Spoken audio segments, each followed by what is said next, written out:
Ja, im Rahmen unserer Feldversuche kommen wir heute zum Motorölfilter.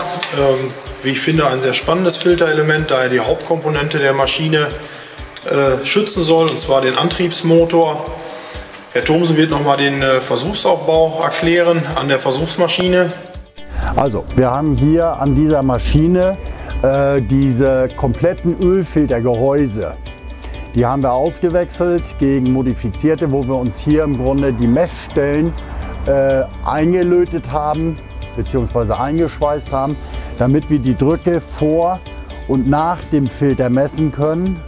Die Differenz zwischen diesen beiden Drücken darf maximal 2,5 bar betragen.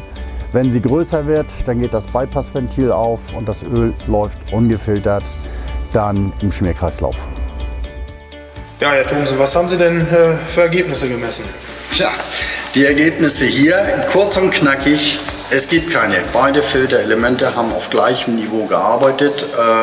Wir haben das gesamte Öl durch den Filter durchlaufen lassen, kein geöffnetes Bypassventil.